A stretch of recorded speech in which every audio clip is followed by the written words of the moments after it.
Hello students, this is Akshay again, your physics teacher. Last lecture we have discussed about some introductory terms related to relative motion. Okay, then how to find the relative velocity of two bodies, three bodies, we have seen it, and I hope you are clear with some of these concepts. Okay, what is means आपको feel आ गया है कि actually relative motion होता क्या है.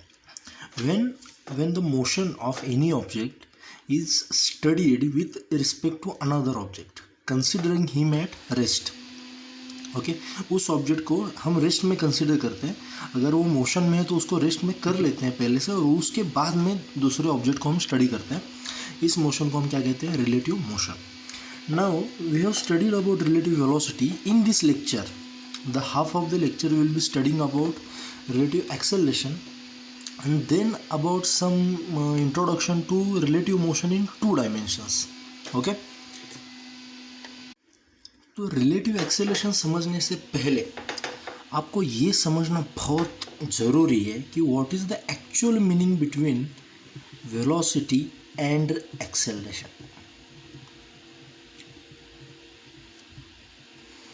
बहुत बच्चों को इन दोनों में कन्फ्यूजन होता है. ध्यान रखना, first and most important thing, ये कभी मत भूलना इससे आगे, the direction of motion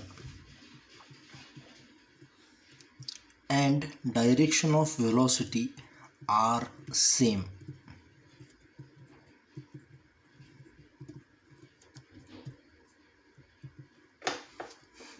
motion और वेलोसिटी हमेशा सेम डायरेक्शन में होते हैं.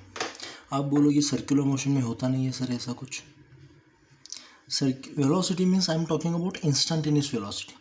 मान लो ये सर्कुलर मोशन ऐसे क्लॉकवाइज घूम रहा है कोई ऑब्जेक्ट, तो इस पॉइंट पे होगा ये वेलोसिटी इस डायरेक्शन में, इस पॉइंट पे होगा वेलोसिटी इस डायरेक्शन में, इस पॉइंट पे होगा वेलोसिटी इस डायरेक्शन में, इस पॉइंट पे होगा वेलोसिटी इस डायरेक्शन. तो ये तो कुछ अलग ही दिख रहा है, सर्कुलर दिख ही नहीं रहा है. Velocity I am talking about any particular instant. जब ये पी पे होगा तो उसको इतना ही लगेगा कि आगे का मुझे कुछ नहीं पता, लेकिन अभी के लिए मुझे टेंजेंशियली आगे जाना है.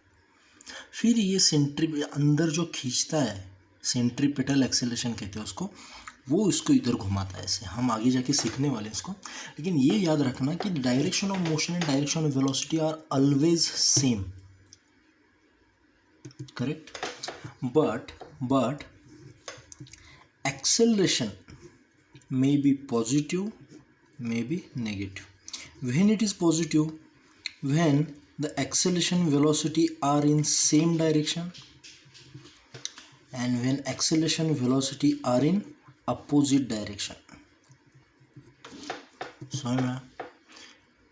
इसको दिखाने के लिए एक, ठीक है अभी नहीं लेते हो कंसेप्ट, डॉट प्रोडक्ट की कंसेप्ट यूज़ करते हैं यहाँ पे, लेकिन अभी नहीं लेते हो.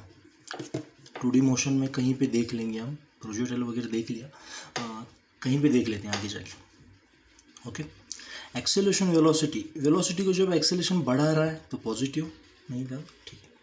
तो अगर एक बॉडी पॉजिटिव एक्स डायरेक्शन में जा रही है तो इसका मतलब ये है कि वेलोसिटी भी पॉजिटिव है, लेकिन इसका मतलब ये नहीं है कि एक्सेलरेशन भी पॉजिटिव होगा. एक्सेलरेशन नेगेटिव भी हो सकता है, एक्सेलरेशन पॉजिटिव भी हो सकता है.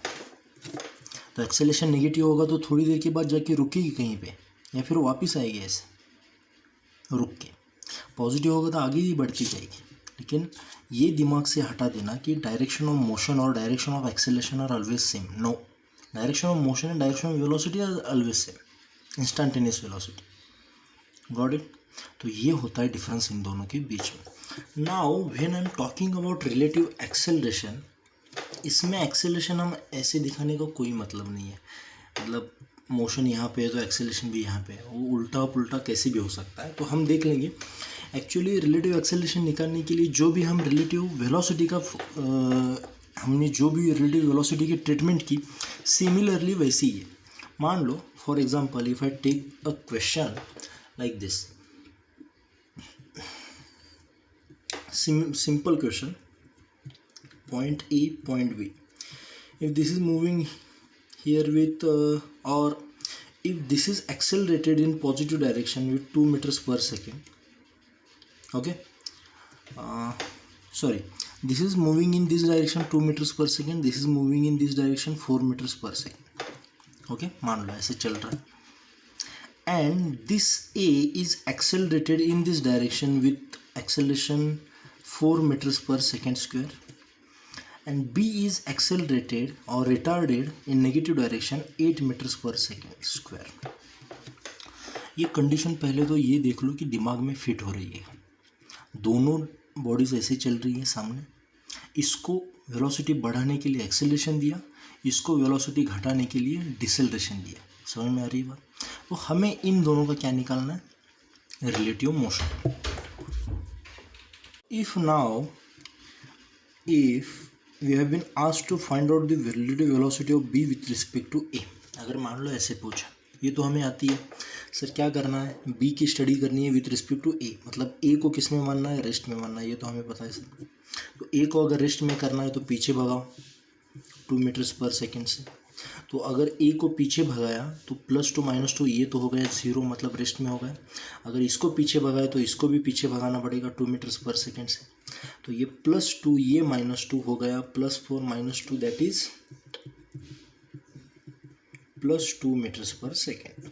मतलब ए को लगेगा कि B is moving forward with speed 2 metres per second, means away from A with speed 2 metres per second. That's it. ये देखा था हमने लास्ट लेक्चर में. Now the most important part here to find out the acceleration of B with respect to A. Acceleration क्या है? Acceleration निकालने के लिए किसके बारे में देखना है? A के बारे में. तो उसको भी रेस्ट में पकड़ो. तो इसका एक्सेलरेशन क्या कर दो? 0 कर दो. इसका एक्सेलरेशन 0 कर दो. ओके, सिमिलर है, सिमिलर. इसका एक्सेलरेशन 0 करने के लिए 4 मीटर्स पर सेकेंड स्क्वायर. तो ये अगर पीछे लगा तो ये भी पीछे लगेगा. सही है ना? वेलोसिटी के लिए कर दिया हमने, अब एक्सेलरेशन के लिए भी करना पड़ेगा. तो ये तो 0 हो गया. इसका क्या होगा? 8 + 4 दैट इज, और दोनों भी नेगेटिव डायरेक्शन में, तो that is -12 metres per second square. अभी इसका मतलब समझो एक्चुअली होता क्या है. ये जो ये है ए, इसकी वेलोसिटी भी 0 कर दी, एक्सेलरेशन भी 0 कर दिया. मतलब पूरा रुका हुआ है पोल जैसा. और ये जो बी है, ए को लगेगा, because A is considered at rest and with 0 acceleration, A को लगेगा कि B is moving away from it with speed 2 metres per second, है ना.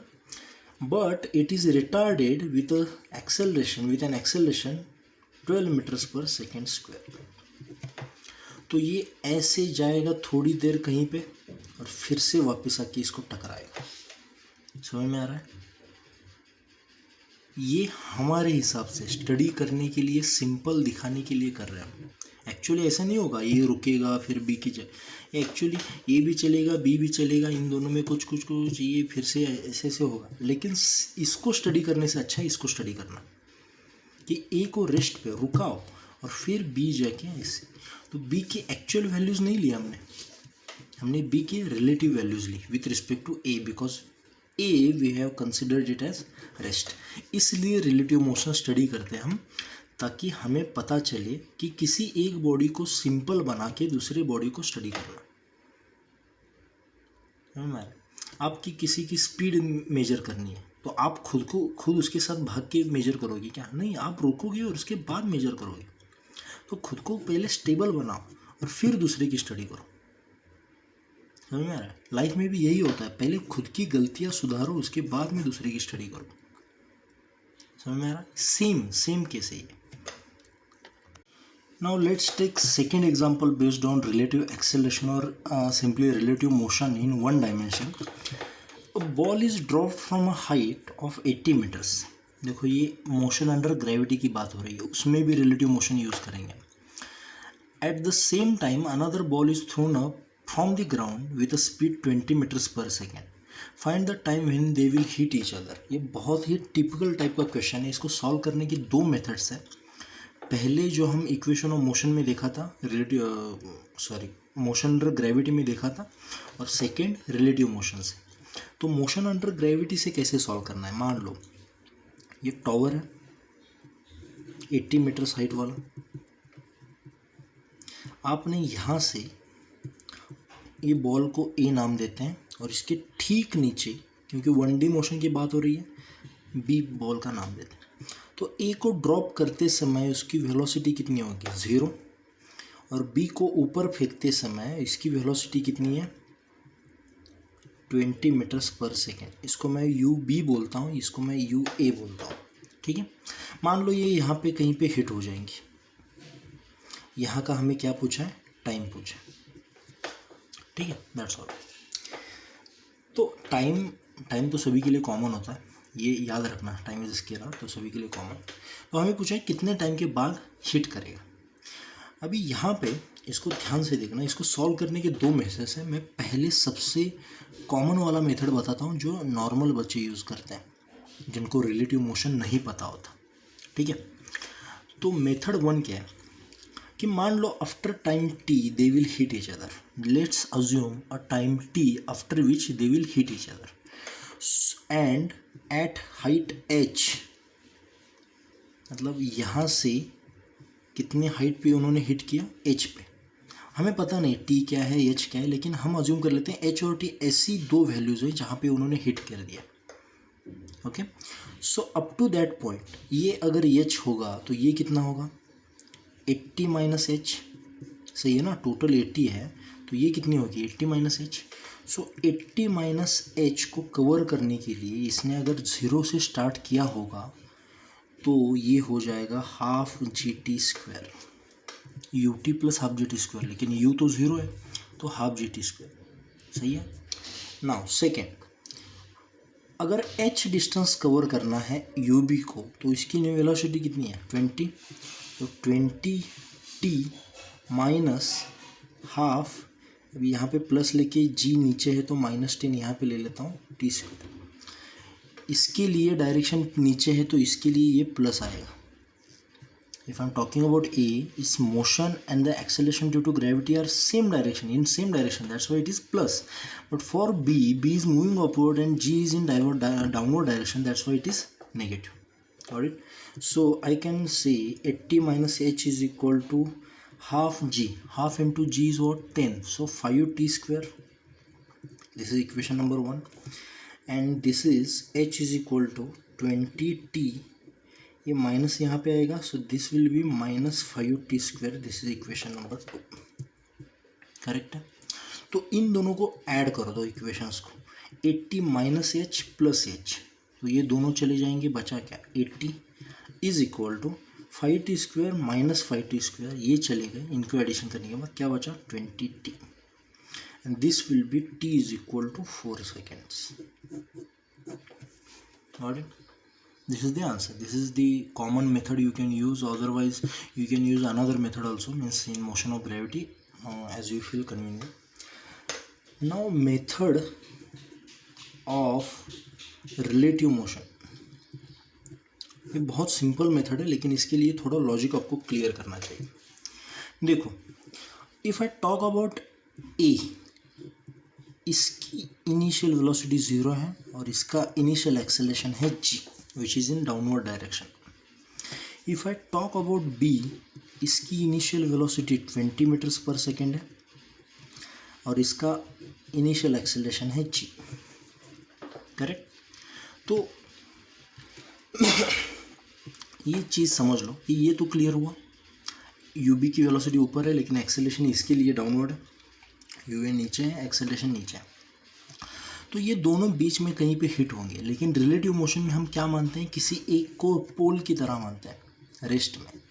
तो क्या होगा कि ये यहीं पे रुकेगा, ऐसा एक्चुअली नहीं होगा, एक्चुअली जैसा हो रहा है वो देखा हमने, लेकिन हमारे लिए रिलेटिव मोशन को स्टडी करने के लिए ये क्यों वही रुकाएंगे और बी का स्टडी करेंगे उसके हिसाब से। तो अगर ए को हमें रेस्ट में लाना है, ए को पहले से ही रेस्ट में है ऑलरेडी, ठीक है, आई am talking about relative velocity, relative acceleration के बारे में बाद में देखते हैं, पहले वेलोसिटी को देखो, ये रेस्ट में, तो इसका जो भी वेलोसिटी है वही उसको लगेगा कि ये 20 मीटर पर सेकेंड से उसकी तरफ आ रहा है। Why? Because A is at rest initially. Okay, और इन दोनों के बीच में डिस्टेंस कितना है या फिर हाइट कितनी है, 80 metres. Now comes the most funniest और द इंटरेस्टिंग पार्ट। दोनों का एक्सेलरेशन सेम है, मैग्नीट्यूड भी सेम है, डायरेक्शन भी सेम है, तो relative acceleration of B with respect to A या फिर ए रिस्पेक्ट टू बी ये कितना आएगा? 0। जी माइनस जी। अगर ये उल्टी डायरेक्शन होती तो ठीक होती। अब ये मत सोचना ये ऊपर जा रहा है मतलब जी भी ऊपर, जी हमेशा इट विल एक्ट डाउनवर्ड्स। तो दोनों की रिलेटिव एक्सेलरेशन कितनी? 0। तो मतलब ए के हिसाब से बी सिर्फ कांस्टेंट वेलोसिटी से उसकी तरफ आ रहा है, जी कुछ है ही नहीं। ये कब लगेगा? When we are talking about relative motion. Actual motion में जी है, लेकिन यहाँ पे जी कुछ भी नहीं है। When we have considered A as a pole at rest and G gets cancel. Correct है, क्योंकि ए को रेस्ट में करने के लिए जी ऊपर लगाने पड़ेगा। इधर जी ऊपर लगाओ plus G minus G, that is 0। समझ में? तो अभी क्या करना है, ए को इधर ही रुका है, बी 20 मीटर्स पर सेकेंड से ए की तरफ आ रहा है, जी एक्सेलरेशन जो पूरा था रिलेटिवली वो 0 हो गया। और बी को कितना डिस्टेंस कवर करना है ए को हिट करने के लिए? 80 मीटर्स। तो 80 meters divided by 20 that is 4 second. We have seen this answer previously here only. इसका मतलब समझो कि ए को इधर नहीं हिट करेगा, नो, बी यहीं पे हिट करेगा बीच में कहीं पे, लेकिन हम स्टडी आसान करने के लिए ए को वहीं पे रोका। Take down another question.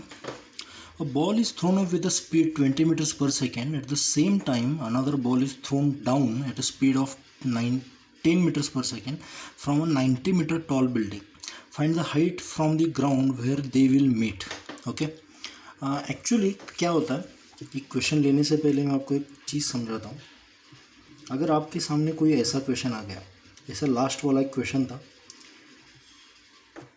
कि यहाँ से इसको जस्ट ड्रॉप कर दिया 0, जस्ट ड्रॉप, और यहाँ से फेंका गया, ठीक है, और कुछ लास्ट में 80 मीटर थी ना कुछ, ठीक है, तो इसको 20 मीटर्स पर सेकेंड से भेजा गया, तो आपको टाइम तो आ जाएगा when they will meet, but ये नहीं मिलेगा कि कहाँ पे मिलेंगे, क्योंकि एक्चुअली ये यहाँ तक आने से पहले ये इसने इसकी मैक्सिमम हाइट रीच करके नीचे गया है, तो ये इसको टकराने से पहले ये खुद से ऐसे नीचे गया, तो ये इसको मीट ही नहीं करेगा, ग्राउंड के अलावा कहीं पे मीट नहीं करेगा।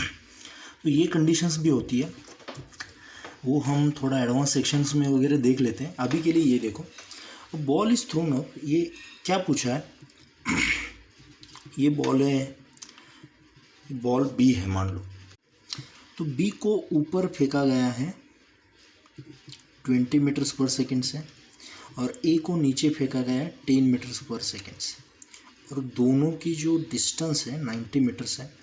हमने देखा है कि जी जो है रिलेटिव वेलोसिटी में क्या हो जाता है? 0, क्योंकि दोनों के लिए जी सेम डायरेक्शन में लगता है, तो relative to each other it is 0, correct. तो और ये दोनों कैसे भाग रहे हैं? अपोजिट डायरेक्शन में भाग रहे हैं, अपोजिट डायरेक्शन में भाग रहे हैं, तो रिलेटिव वेलोसिटी क्या होती है? एडिशन। तो रिलेटिव वेलोसिटी कितनी आ गई? 20 plus 10 that is 30 meters per second. Plus minus बाद में देखेंगे हम, अभी के लिए इम्पोर्टेंट नहीं है ये ऊपर जाए दिखेगा या नीचे, लेकिन मैग्नीट्यूड में मिल गया 30 मीटर्स पर सेकेंड। उस मतलब ए को मान लो मैंने पोल कंसिडर किया, तो बी उसकी तरफ आ रहा है 30 meters per second with no acceleration, तो 90 meters upon 30 meters per second, तो टाइम कितना लगेगा हिट करने के लिए? 90 meters upon 30 that is 3 seconds, correct. लेकिन हमें टाइम नहीं पूछा है, हमें पूछा है where they will meet from the ground, मतलब ऐसी कोई हाइट है जहाँ पे वो दोनों मीट हो गए, करेक्ट है, सही है। तो हाइट हमें तो टाइम पता चला है, तो हाइट निकालना बहुत आसान है। दिस हाइट, अभी ए को भूल जाओ, सभी को भूल जाओ, बी की एक्चुअल वैल्यूज़ पकड़ो, क्योंकि उसका एक्चुअल मोशन कितने से हो रहा है? 20 मीटर्स पर सेकेंड। हमें टाइम मिल गया है कि 3 सेकेंड के बाद यहाँ पे होगा, तो एच निकालो, H will be u t minus half और u t plus half g t square. U कितना है? 20 metres per second. Relative velocity से टाइम निकाल दिया अभी, बस हो गया। तो यू कितना है इसका? 20, टाइम कितना है? 3 प्लस हाफ जी को हम 5 लेंगे इंटू 3 का स्क्वायर दैट इज 9, लेकिन यहाँ पे माइनस लगाने पड़ेगा क्योंकि जी हम -10 लेंगे because it is moving upward and G is in downward direction.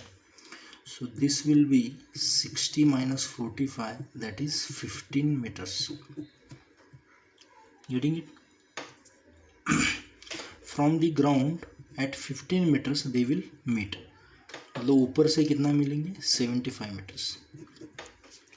ऐसे वाले क्वेश्चंस मतलब रिलेटिव मोशन वाले क्वेश्चंस इन 1 डायमेंशंस आपको आने चाहिए. Okay. Now the most important study we need, the most important concept we need to study is relative motion in 2 dimensions. ये जो है ना इस पे बहुत ज़्यादा क्वेश्चंस आते हैं JEE में. ठीक है, तो इसको बहुत तबीयत से देख लेंगे हम और स्लोली देख लेंगे. और सारे कंसेप्ट अभी नहीं लूँगा मैं इसमें से क्योंकि इसमें बहुत ज़्यादा कंसेप्ट है. तो मैं इसको पहले कंसेप्ट आपकी क्लियर कर लेता हूँ क्योंकि बहुत बच्चों को ये टफ जाता है. टफ क्यों जाता है? क्योंकि शुरुआत जो बेसिक कंसेप्ट होती है ना क्लियर नहीं होती. इतना ही प्रॉब्लम होता है बच्चों को, इसलिए वो टफ जाता है. क्वेश्चंस वगैरह देखो, अगर कंसेप्ट क्लियर हो तो क्वेश्चंस ऐसे झट से आ जाते हैं, डोंट वरी. तो what is relative motion in 2D? एक एग्जांपल देता हूँ. मान लो फॉर एग्जांपल एक ऐसा बोर्ड है, बोर्ड, ठीक है, जिसको व्हील्स है, ठीक है, और ये भाग रहा है आगे 10 मीटर्स पर सेकेंड से. और इस पे एक बंदा है ऐसे खड़ा हुआ. ये इस बोर्ड पे आगे भाग रहा है 10 मीटर्स पर सेकेंड से. समझ लो चीज़ को.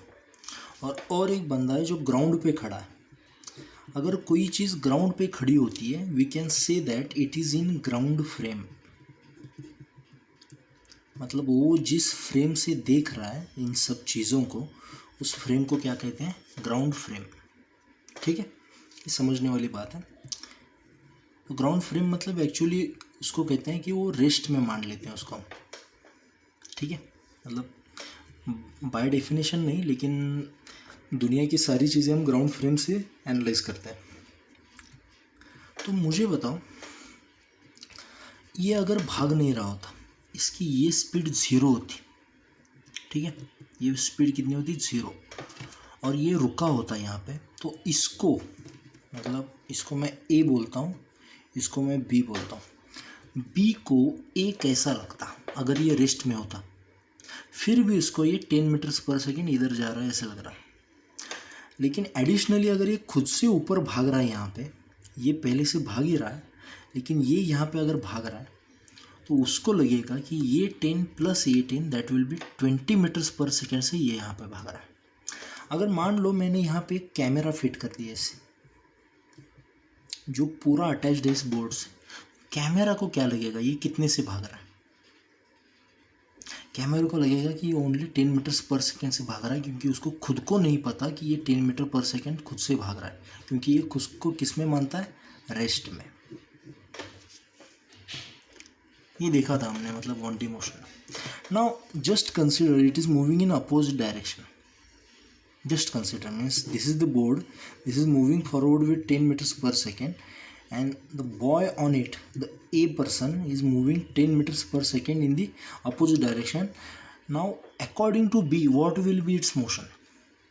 ये +10 इधर भाग रहा है, लेकिन इसको ये कट कर रहा है अपोजिट भाग के, तो इसको लगेगा ये रेस्ट में है. इसमें लगेगा रेस्ट में. समझ में आ रहा है? लेकिन सर इसमें 2D कहाँ हुआ? 1D हुआ.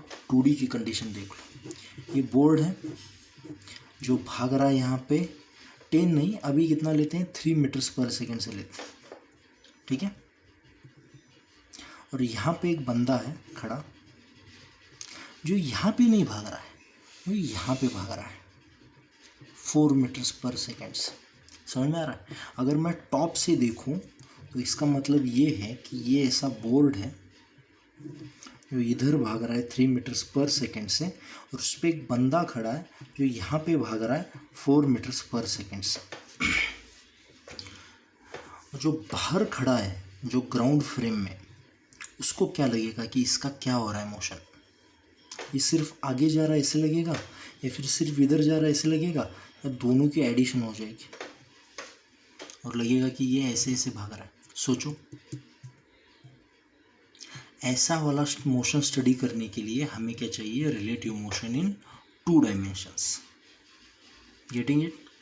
तो मतलब अभी बस ये कैसे सॉल्व करना है वगैरह देख लेंगे, डोंट वरी। अभी बस इतना समझ लो कि ये लॉजिक क्या है। क्वेश्चन तो समझ में आया ना? या फिर मान लो एक एस्ट्रॉयड है जो अर्थ की तरफ आ रही है ऐसे, ठीक है, और अर्थ अभी यहाँ पे, और अर्थ मान लो सामने भाग रही है ऐसे। तो ऑब्वियस सी बात है, थोड़ी देर के बाद अर्थ यहाँ पे होगी और एस्ट्रॉयड यहाँ पे होगी और धमाका होगा बड़ा सा।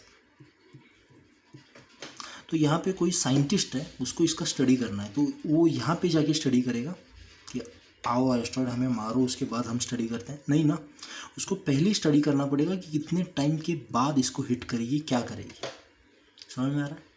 तो यहाँ के जो साइंटिस्ट हैं वो क्या करते हैं? अर्थ को रेस्ट में मानते हैं, क्योंकि अर्थ को स्टडी करना है एस्ट्रॉयड का। और फिर इसको, अर्थ को ऐसा लगता है कि ये इसकी तरफ आ रहा है, क्योंकि ओबियसली यहाँ पे जाने के बाद इसकी तरफ आ रहा था। अर्थ को अगर रेस्ट में माना तो एस्ट्रॉयड इसकी तरफ आएगी और यहाँ पे बूम करेगी। मतलब एक्चुअली ऐसे नहीं होगा।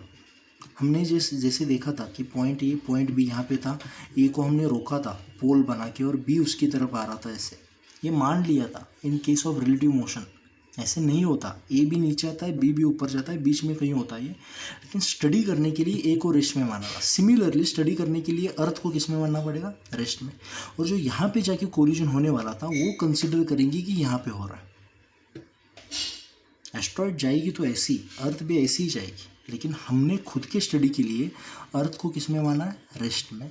और अर्थ के हिसाब से एस्ट्रॉयड ऐसे नहीं आएगी, ऐसे आएगी। समझ में आ रहा है?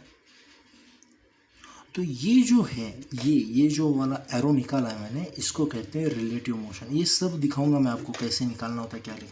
पहले समझ तो लो होता क्या है रिलेटिव मोशन इन 2 डायमेंशंस। ओके, रिलेटिव मोशन इन 2 डायमेंशन सीखने के लिए हमें सबसे इम्पोर्टेंट सीखना है vector form of relative motion. इसका मतलब क्या है समझ लो। मान लो बॉडी ए है, ये बॉडी बी है। अभी दोनों सेम डायरेक्शन में जा रही हो, अपोजिट में हो तो हम कर लेते हैं। अभी थोड़ी सी डिफरेंट केस पकड़ लेते हैं कि ए मान लो इस डायरेक्शन में भाग रही है और बी भाग रही है इस डायरेक्शन में। अभी इन दोनों की रिलेटिव वेलोसिटी निकालनी है। सर ये क्या है, डेंजर लग रहा है ना, लेकिन ये बहुत आसान बन जाएगा, डोंट वरी।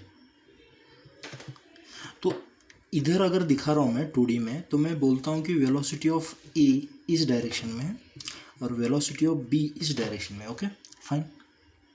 ओके, तो if I want to find relative velocity of B with respect to A, relative velocity of B with respect to A अगर मुझे ढूंढनी है, तो मैं इसका फॉर्मूला लिखता हूँ, velocity of B minus velocity of A. ये क्या हो गया? Vector subtraction.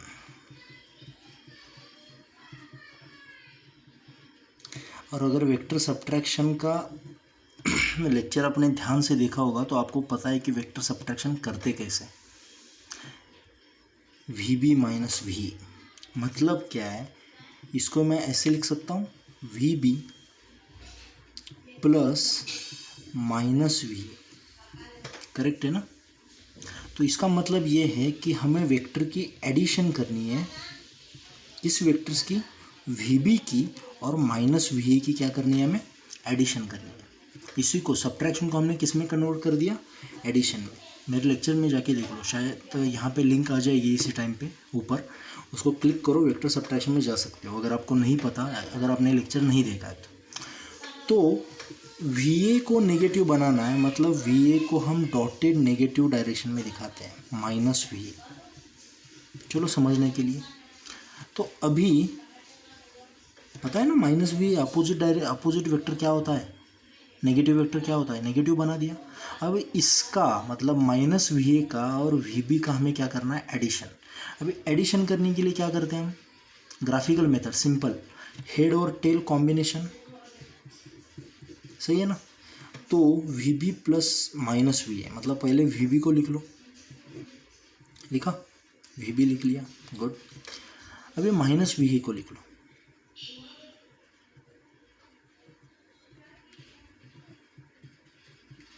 इन दोनों की एडिशन, मतलब ये क्लोजिंग लाइन हो गई अपोजिट डायरेक्शन में, this will be V B plus minus V और वी बी माइनस वी और वी बी ए। तो मतलब हमने ए को रेस्ट में माना है, देखो ए पॉइंट यहाँ पे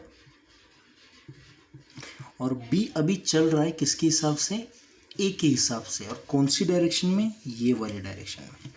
तो इसी को अगर पैरेलल में यहाँ पे ड्रॉ करो, तो बी यहाँ पे था ना, तो ए को लगेगा कि बी उसके बाजू से ऐसे जा रहा है यहाँ पे। एक्चुअली ऐसे हो रहा है क्या, नहीं, क्या हो रहा है, ए ऐसे ऐसे जा रहा है, बी ऐसे ऐसे जा रहा है, लेकिन ए को लगेगा कि बी ऐसे जा रहा है। आपको ये इतनी जल्दी आप कन्विंस नहीं होंगे, मुझे पता है कि सर ऐसे कैसे हो सकता है। ये हमने किया है just for the study between A and B, A और बी का स्टडी करने के लिए बस हमने ये बनाया, बाकी कुछ नहीं। एक्चुअली मोशन ऐसे हो ही नहीं रहा, लेकिन अगर मोशन आसान करना है, हमें इसको स्टडी करना है कि कितने डिस्टेंस से ये पास हुआ है, कितने डिस्टेंस से ये इसको हिट करने से चूका है, ये अगर हमें ढूंढना है तो हमें यही डायग्राम स्टडी करनी पड़ेगी, ना कि ये। नहीं तो आपको हर सेकंड को इसका आगे आगे कि इसको आगे आगे नहीं कि फिर ये डायरेक्शंस मोशन स्टडी करने पड़ेंगे। उससे अच्छा क्या है, इसको करो। एक्चुअल मोशन कहाँ पे हो रहा है, यहाँ पे। स्टडी करने के लिए तो कौन सा मोशन स्टडी करेंगे, ये, क्योंकि इस मोशन को कहते हैं रिलेटिव मोशन। समझ में आ रहा है। ये अगर समझ में नहीं आया फिर से एक बार देख लो, आ जाएगा, डोंट वरी, ओके।